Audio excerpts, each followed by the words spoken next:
దేశవ్యాప్తంగా చూసినట్టయితే ఒక యుద్ధ వాతావరణం కాదు, యుద్ధంలోనే ఉన్నట్టు స్పష్టంగా కనపడతా ఉంది. మీరు ఒక్కసారి చూసినట్టయితే పొద్దునుండి సాయంత్రం ప్రతి ఒక్క పౌరుడు కూడా, దేశ పౌరుడు కూడా ఏం జరుగుతుందని ఎప్పటికప్పుడు కూడా కేంద్రం నుంచి వచ్చే సమాచారాన్ని చూస్తూ మరి ముందుకు పోతున్న సందర్భం ఇది.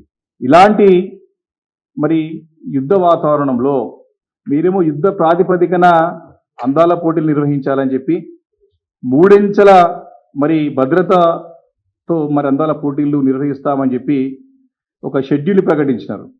మరి నిన్ననే ఒక షెడ్యూల్ వచ్చింది. వారి యొక్క కార్యక్రమం అంతా కూడా ఒక షెడ్యూల్ ప్రకటించి షెడ్యూల్ ద్వారా మేము ముందుకు పోతామని చెప్పేసి మరి 10వ తారీఖు నుంచి కూడా గచ్చిబౌలి స్టేడియం నుంచి మరి స్టార్ట్ చేస్తామని చెప్పేసి మరి షెడ్యూల్ ప్రకటించడం జరిగింది. అంటే దేశమంతా కూడా ఒక ఉద్రిక్తమైన వాతావరణం. సరే, న్యాచురల్గా జరగాల్సినటువంటి ఏమిటి ఆపడం అవసరం లేదు, ఎమర్జెన్సీ సర్వీసెస్ కానివ్వండి రొటీన్గా జరుగుతాయి. కానీ ఈ అందాల పోటీలు అనేటివి మాత్రం ఖచ్చితంగా మంచి వాతావరణంలో, ఒక ఆహ్లాదకరమైన వాతావరణం జరగాల్సినటువంటి అవసరం. కానీ ఈరోజు ఆందోళన మధ్య అందాల పోటీలు జరిగేదాన్ని మాత్రం ప్రజలందరూ కూడా ప్రశ్నిస్తూ ఉన్నారు. అందరూ కూడా వేలెత్తి చూపుతా ఉన్నారు. దేశమంతా కూడా మరి మన వైపు చూస్తూ ఉంది.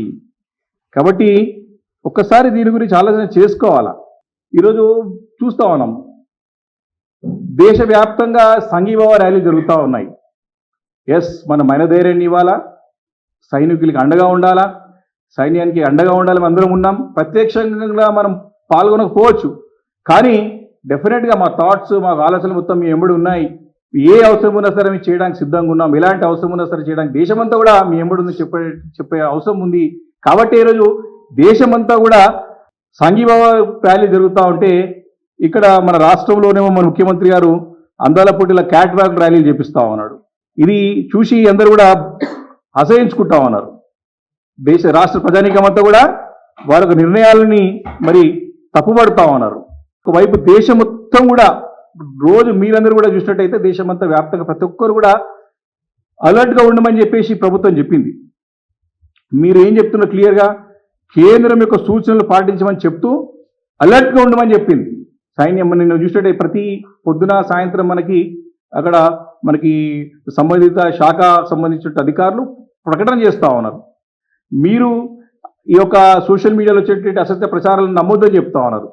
మీరు కేంద్రం నుంచి వచ్చేటువంటి ఏదైతే వ్యాలిడేట్ న్యూస్ ఉందో దానే పాటించమని చెప్తా ఉన్నారు. దీన్ని అబ్జర్వ్ చేయమని చెప్తా ఉన్నారు. కాబట్టి మేము అవి చూడాలా, లేకపోతే అందాల పోటీలు చూడాలా? ముఖ్యమంత్రి సవాలు చెప్పాలి దీన్ని. మనము ఈ సందర్భంలో అంటే ఎప్పటికప్పుడు అలర్ట్గా ఉండి జాగ్రత్త ఉండాల్సిన సందర్భంలో ఈ రకమైనటువంటి పిచ్చి చేస్తలేదు. చిన్నపిల్లల బచ్చగలాట లేక ఉంది ఇదంతా. రాష్ట్రంలో పిచ్చోని చేత రాయంటే ఏమనుకున్నా కానీ ఇప్పుడు సస్పెండ్ అవుతున్నది. ఐపీఎల్ మ్యాచెస్ పోస్ట్పోన్ చేసినారు. చార్ధామ్ యాత్ర రావద్దని చెప్పేసి ఇక్కడ మూసేసినారు. అక్కడ పంజాబ్లో దగ్గర 10,000 మంది తెలుగు విద్యార్థులు ఉన్నారు. శ్రీనగర్లో ఎన్ఐటీలో 100 మంది తెలుగు విద్యార్థులు ఉన్నారు. ఏమైనా ఆలోచన చేసినా ముఖ్యమంత్రి గారు దీని గురించి? ఆయన ఒక సెక్రటరీతో, చీఫ్ సెక్రటరీ గారితో మార్పిస్తాడు. ఈ అందాల పోటీలు రాష్ట్ర భవిష్యత్తునే మార్చేస్తాయంట. సిగ్గు పోతుంది. ఇప్పటికే చెప్పు దొంగలతో పోల్చి పరువు తీసిన రాష్ట్రాన్ని. అంటే సిగ్గుతో తల వంచుకునేటువంటి సందర్భం ప్రభుత్వం, ముఖ్యమంత్రి చేసే శాసనలు చూస్తూ ఉంటాయి. కాబట్టి ఇన్ని జరుగుతూ ఉంటే కూడా అందాల పోటీలు అవసరమా నీకు? ఆలోచన చేయండి మీరు. ఎవరైనా రాజకీయాలు చేసే సందర్భం కాదు, అవసరం కాదు ఇది. ఎట్లుందంటే మనకి గతంలో రోమ్ నగరానికి ఒక నీరో చక్రవర్తి ఉండనంట.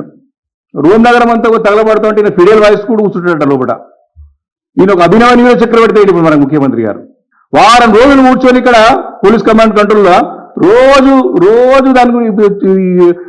దీని గురించి చర్చించి దీన్ని ఏ రకంగా చేయాలా, సక్సెస్ చేయాలని చెప్పి సమీక్షించిరే. ఈ రాబోయే తరుణాల గురించి ఏ రకంగా ఉండాలని చెప్పి ఒక్కరోజైనా సమీక్షించిండా? మాట్లాడా? ప్రజలకు ధైర్యాన్ని ఇచ్చిండా? ఎప్పుడు కూడా ప్రభుత్వం అనేది, అధికారంలో ఎవరున్నా సరే మననం చేసుకోవాలా. మనం చేస్తుంది కరెక్టా, రాంగా, ఏ డైరెక్షన్, రాష్ట్రం ఏ డైరెక్షన్లో పోతుంది, ఏ దారిలో పోతుందో చూసుకోవాలా. రాష్ట్ర పరిస్థితి ఏమో పుచ్చేని చేతిలో రాయలేక రాష్ట్ర పరిస్థితి అయిపోయింది ఈరోజు. కాబట్టి రాష్ట్రానికి ఉన్నటువంటి ప్రభుత్వానికి సలహాదారులు కానీ, మేధావులు కానీ ముఖ్యమంత్రి గారికి సరైన సూచనలు సలహాలు ఇవ్వాలని చెప్పి బీఆర్ఎస్ పార్టీ మరి కోరుతా ఉంది.